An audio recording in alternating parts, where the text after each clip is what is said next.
Question కి అనుమతిస్తున్నాను. నమస్తే అధ్యక్ష. ముందుగా నాకు ఈ అవకాశం ఇచ్చినందుకు మీకు ధన్యవాదాలు. అధ్యక్ష, 2036 ఒలింపిక్స్ కోసం ప్రభుత్వం ఏర్పాటు చేసింది. సంతోషం అధ్యక్ష. కానీ మన దేశ జనాభా ఎంత? 140 కోట్లు. కానీ వచ్చే మెడల్స్ ని వేలతో లెక్క పెడుతుంది అధ్యక్ష. అధ్యక్ష, మన వాళ్ళు జెవెలిన్ త్రో విసరడం కన్నా ఒకరి మీద ఒకరు బురద చల్లుకోవడంలో ఎక్కువ ఎక్స్పర్ట్స్. అందుకే అధ్యక్ష, నా సలహా ఏమిటంటే ఒలింపిక్స్ కమిటీకి ఒక లెటర్ రాయండి. మన లోకల్ గేమ్స్ అయినా కోతి కొమ్మచ్చి, గోళీలాట, గిల్లి దండాన్ని ఒలింపిక్స్ లో ప్రవేశపెట్టండి. కనీసం దాంట్లో అయినా మనకి గోల్డ్ మెడల్ గ్యారెంటీగా వస్తుంది. లేకపోతే మళ్ళీ అక్కడికి వెళ్ళి సెల్ఫీ దిగి వెనక్కి రావాల్సిందేనా అధ్యక్ష? ప్లేయర్స్ కి ట్రైనింగ్ ఇవ్వకుండా ఈ ప్రభుత్వం ఏం చేస్తుంది అధ్యక్ష? ఆరు బయట కూర్చొని చుక్కలు లెక్క పెడుతుందా అధ్యక్ష?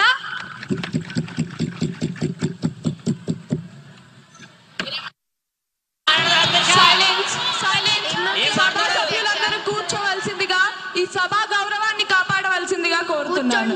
దయచేసి అందరూ కూర్చోవలసిందిగా కోరుతున్నాను. మంత్రి గారి సమాధానం.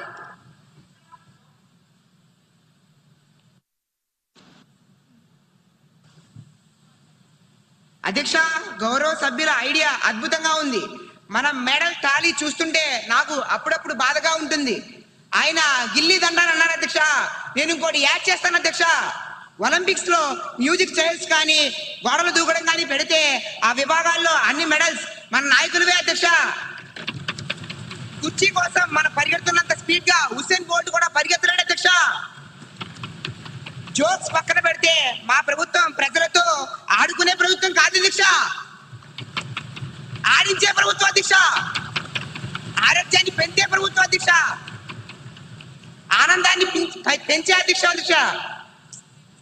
ప్రతిపక్షానికి వెటకారం, మాకు ప్రజలపై మమకారం. ప్రతిపక్ష వారికి సెల్ఫీలు ముఖ్యం, మాకు సొల్యూషన్లు ప్రాముఖ్యం. ఆల్రెడీ మా ముక్తి గారు, మా సవరణ అధ్యక్ష, మా ముఖ్యమంత్రి గారు ప్రకటించారు. ఒలింపిక్స్ లో పాల్గొన్న వారికి 50 లక్షలు, బంగారు పథకం పొందిన వారికి 7 కోట్లు, రజక పథకం పొందిన వారికి 5 కోట్లు, కాంస పథకం పొందిన వారికి 3 కోట్లు. మాది మాటల ప్రభుత్వం కాదు అధ్యక్ష, చేతల ప్రభుత్వం. మన క్రీడాకారుల నైపుణ్యం గల్లీ నుంచి ఢిల్లీ వరకు, ఢిల్లీ నుంచి ఒలింపిక్స్ లో మెడల్ కొట్టే వరకు మా ప్రభుత్వానికి విశ్రాంతి లేదని తెలుస్తున్నాను అధ్యక్ష. గౌరవనీయ స్పీకర్ గారు ధన్యవాదాలు తెలుపుతున్నాను. సభ్యులకు ఒక విషయం గుర్తు చేస్తున్నాం. 1900 సంవత్సరంలో పారిస్ ఒలింపిక్స్ లో live pigeon shooting, tug of war కూడా అధికారిక క్రీడలుగా ఉండేవి. కాబట్టి రేపొద్దున మన కబడ్డీ గాని ఖోఖో గాని ఒలింపిక్స్ కి వెళ్ళమని రూల్ ఏమీ లేదు. మంత్రి గారు, ఆ మ్యూజికల్ చైర్ ఐడియా చాలా బాగుంది. అది ఈ సభలో వద్దు, గ్రౌండ్ లో చూసుకుందాం. తదుపరి ప్రశ్న 241109 క్వశ్చన్ పై గౌరవ మహిళా శిశు సంక్షేమ మంత్రి గారిని స్పందించవలసిందిగా కోరుతున్నాను. గౌరవనీయులైన అధ్యక్షులకు నా యొక్క నమస్కారములు. గౌరవనీయులైన శాసనసభ్యులు గారు అడిగిన ప్రశ్నలు ఏమిటంటే అధ్యక్ష, మొదటి ప్రశ్న అధ్యక్ష, రాష్ట్రంలో మొత్తం ఎన్ని అంగన్వాడీ కేంద్రాలు ఉన్నాయి? దానికి నా సమాధానం ఏమిటంటే రాష్ట్రంలో గణనీయమైన సంఖ్యలో అంగన్వాడీ కేంద్రాలు పనిచేస్తున్నాయి అధ్యక్ష. రెండవ ప్రశ్న అధ్యక్ష, వాటిలో ఎన్ని అంగన్వాడీ కేంద్రాలు సస్థానంగా అంటే కోలొకేటెడ్ గా పనిచేస్తున్నాయి? దానికి నా సమాధానం ఏమిటంటే కొన్ని అంగన్వాడీ కేంద్రాలు పాఠశాలలు మరియు ఇతర భవనాలలో సస్థానంగా ఉన్నాయి అధ్యక్ష. మూడవ ప్రశ్న అధ్యక్ష, సస్థాన అంగన్వాడీ కేంద్రాల మౌలిక సదుపాయాల కోసం ఎంత నిధులు కేటాయించారు? దానికి నా సమాధానం ఏమిటంటే మౌలిక సదుపాయాల కోసం మంజూరైన నిధులు ప్రణాళిక ప్రకారం వినియోగంలో ఉన్నాయి అధ్యక్ష. ధన్యవాదములు అధ్యక్ష.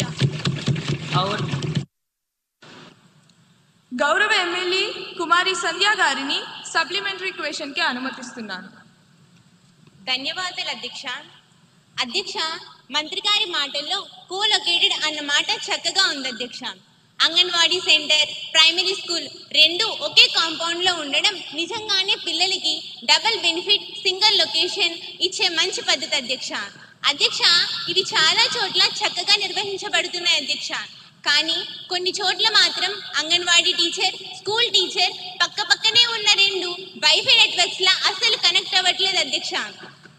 అధ్యక్ష, పిల్లాడి చదువు, పోషణ, ఆరోగ్య డేటా